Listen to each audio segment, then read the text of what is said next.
안녕하십니까. KBS 9시 부산뉴스입니다. 정부가 내년부터 사회적 기업에 지원하던 인건비 등 직접 지원을 모두 중단하고 대신 판로 지원이나 경영 상담 등을 내실화하겠다고 밝혔습니다.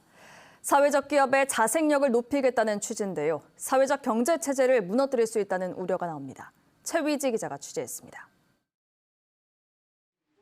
각종 장비로 채워진 라디오 스튜디오에서 나이 지긋한 어르신이 방송 준비를 합니다.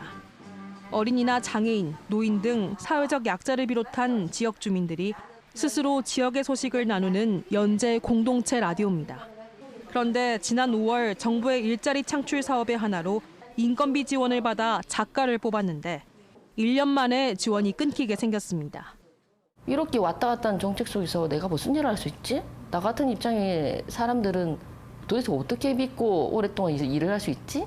이런 생각이 들었어요.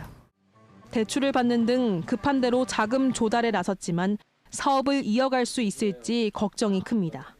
우리가 실현하려고 하는 사회적 가치보다는 오히려 어떻게 하면 돈을 벌어야 될 것인가, 자생을 해야 된다라는 측면에서 고민을 막 하다 보니까 버려진 자전거를 가져다 어르신들의 손을 거쳐 새 자전거로 만드는 재생사업부터 교통약자들을 1,000원에 가까운 지하철역까지 자전거로 실어 나르는 자전거 택시 사업까지 추진한 이 사회적 기업도 사정은 마찬가지입니다.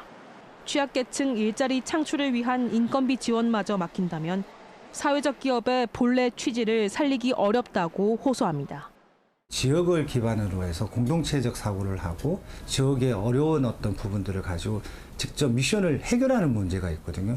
그렇다면 고용도 안 된다면 결국은 그 모든 것이 다 무너진다고 봐야죠. 예비 사회적 기업을 포함해 부산의 사회적 기업은 모두 250여 곳. 이 가운데 205개 기업의 530여 명이 정부 인건비 지원을 받아 일하고 있습니다. 또 51개 기업 540여 명이 사회보험료를, 33개 기업은 사업 개발비를 지원받고 있는데 모두 끊길 위기에 처했습니다.